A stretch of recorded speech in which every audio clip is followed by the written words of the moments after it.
छात्र, आज के अपने इस वीडियो में हम जिस टॉपिक पर चर्चा करने जा रहे हैं वह टॉपिक न्यूक्लिक एसिड से जुड़े कुछ महत्वपूर्ण बिंदुओं के बारे में। ये ऐसे बिंदु हैं कि जो अक्सर एग्जाम में पूछे जाते हैं, चाहे वो मल्टीपल चॉइस वाले क्वेश्चंस हों या जनरली बोर्ड एग्जाम्स की बात करें, उसमें भी रिक्त स्थान में खाली स्थानों को पूरी तौर पूछ लेते हैं, एक वाक्य वाले उत्तर पूछ लेते हैं। तो इस प्रकार की जो महत्वपूर्ण बिंदु निकल के सामने आए हैं इस न्यूक्लिक एसिड नामक चैप्टर से, हम आज उन महत्वपूर्ण बिंदुओं के बारे में चर्चा करेंगे जो टॉपिक में छूट गए थे। आज हम उसको दोबारा से रिवाइज करते हैं। जैसे कि अगर न्यूक्लिक एसिड के बात करें तो न्यूक्लिक एसिड में जो डीएनए होता है, डीएनए जो होता है जिसे हम डीऑक्सीराइबो न्यूक्लिक एसिड कहते थे, उस डीएनए को सामान्य तौर पे बैंक ऑफ जेनेटिक इंफॉर्मेशन के नाम से भी जाना जाता है। ठीक है, पहला भी तो निकल के आ रहा सामने कि डीएनए को बैंक ऑफ जेनेटिक इंफॉर्मेशन, ठीक है, बैंक ऑफ जेनेटिक इंफॉर्मेशन के रूप में जाना जाता है, के रूप में जाना जाता है। तो ये इस प्रकार क्वेश्चन आता है कि बैंक ऑफ जेनेटिक इंफॉर्मेशन किसे कहा जाता है, तो आप बता सकते हैं कि डीएनए को कहा जाता है। डीएनए को बैंक ऑफ जेनेटिक इंफॉर्मेशन कहा जाता है। इसके बाद हालांकि इस टॉपिक से मत नहीं है, लेकिन एग्जाम की दृष्टि से महत्वपूर्ण है कि जो घेंगा नामक रोग होता है, घेंगा नामक रोग होता है, वो किसकी कमी से होता है, तो आप बता सकते हैं कि आयोडीन की कमी से। तो घेंगा नामक रोग, घेंगा नामक रोग आयोडीन, इसको आई से व्यक्त करते हैं, की कमी से होता है, की कमी से होता है। ठीक है, घेंगा नामक रोग जो गले में होता है, थायराइड ग्रंथि बढ़ जाती है, जिसके कारण क्या होता है, गले में सूजन आती है, उसे हम घेंगा कहते हैं। ठीक है, इसी रोग से बचने के लिए आयोडीन युक्त नमक खाने की सलाह दी जाती है। ठीक, इसके बाद अगला पॉइंट है आयरन। आयरन या लौह तत्व की कमी से, अगर शरीर में आयरन या लौह तत्व की कमी हो जाती है तो कौन सा रोग होता है, एनीमिया रोग होता है, इसे रक्ताल्पता कहते हैं। ठीक है, तत्व की कमी से एनीमिया, एनीमिया या रक्ताल्पता नामक रोग होता है।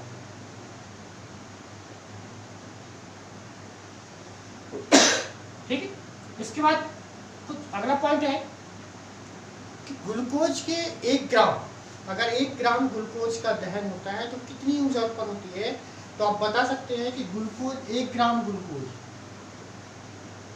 1 ग्राम ग्लूकोज का दहन होता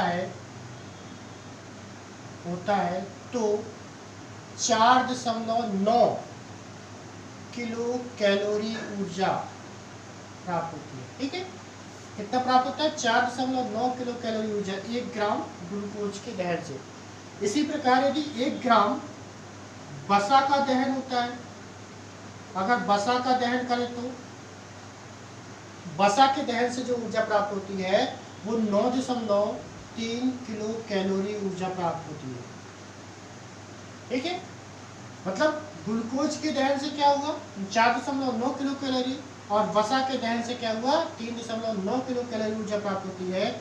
इसी प्रकार अगर हम प्रोटीन की बात करें, 1 ग्राम प्रोटीन की बात करते हैं, तो प्रोटीन का दहन होता है, तो प्रोटीन के दहन से सामान्य तौर पे आप 5.6 किलो कैलोरी ऊर्जा प्राप्त होती है, 5.6 किलो कैलोरी ऊर्जा।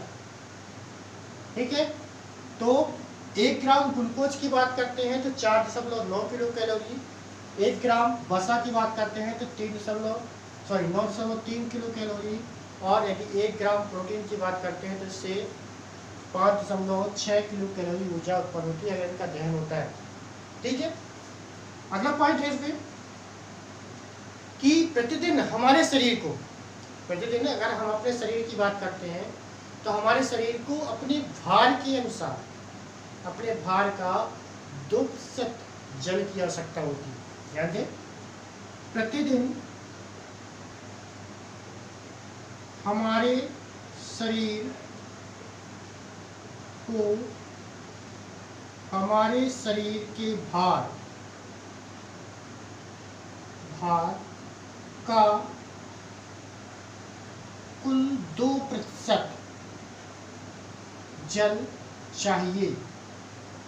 ठीक है, हमारे शरीर के भार का कुल 2% जल चाहिए। मतलब कहने का तात्पर्य है कि किसी व्यक्ति का भार 70 किलो है, 70 किलो है तो इसका 2% निकालना है, तो आप 2% निकालेंगे तो क्या है, 7 14 भागे 10 करेंगे तो 1 लीटर 400 ml उसको पानी कम से कम चाहिए अगर उसको जीवित रहना है। तो इसमें बताया गया कि यदि भार की बात करते हैं तो जितना भार होगा उसका कम से कम 2% जल उसको दिन भर में 24 घंटे में चाहिए। अगर नहीं मिलता है तो वो कई प्रकार की विसंगतियों से व्यथित होगा और अंत में वो मर जाएगा, क्योंकि उसके अंदर की जो तीव्र अपचय क्रिया है जो जल के द्वारा संचालित होती है वो सारी क्रियाएं रुक जाएंगी। तो ये पॉइंट याद रखेंगे कि 2% जल मिनिमम, यहाँ पर मिनिमम की बात की है कि कम से कम, अधिकतम चाहे जितना हो जाए। ठीक है, इसके बाद अगला पॉइंट है कि एक प्रोटीन अणु बनाने के लिए सामान्य तौर पर 20 अमीनो अम्ल की आवश्यकता होती है। कितनी आवश्यकता होती है? 20 अमीनो अम्ल की आवश्यकता होती है, जिन्हें मैजिक 20 कहते हैं। एक प्रोटीन अणु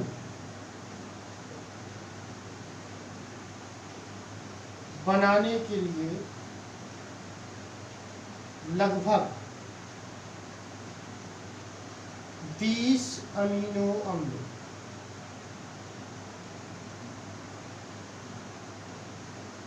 की आवश्यकता होती है, जिन्हें मैजिक 20 कहते हैं।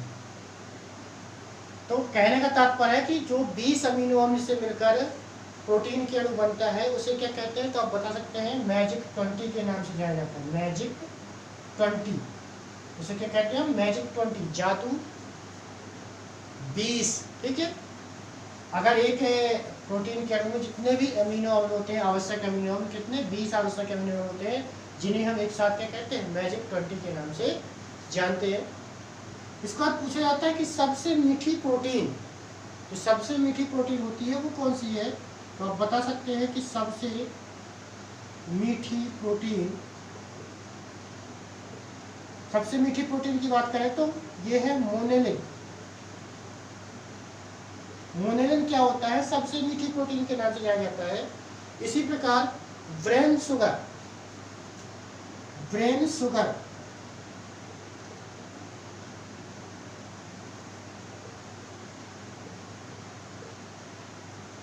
शुगर की बात करें तो गैलेक्टोज को क्या कहते हैं? ब्रेन शुगर कहते हैं। गैलेक्टोज को क्या कहा जाता है? ब्रेन शुगर कहा जाता है। इसके बाद प्रकृति में पाई जाने वाली सबसे मीठी शर्करा का क्या नाम है? तो आप बता सकते हैं प्रकृति में पाई जाने वाली सबसे मीठी शर्करा,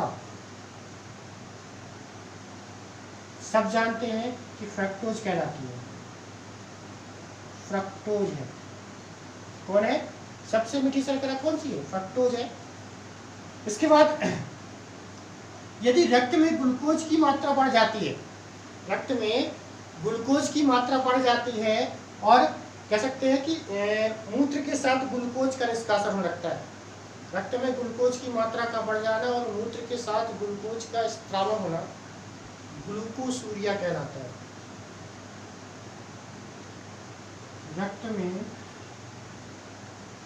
ग्लूकोज की मात्रा का बढ़ जाना एवं मूत्र के साथ ग्लूकोज का स्रावित निष्कासन।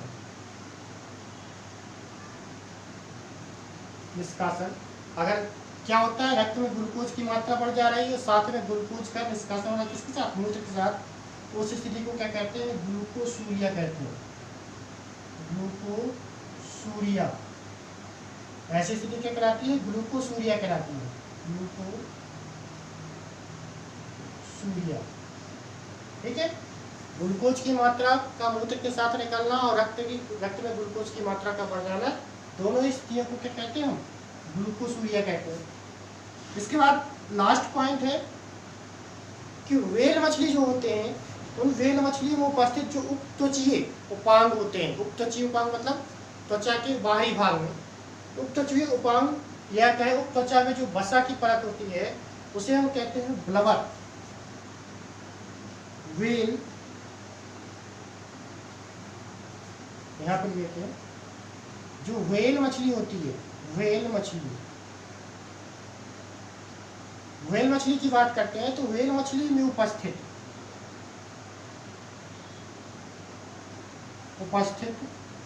उपत्वचीय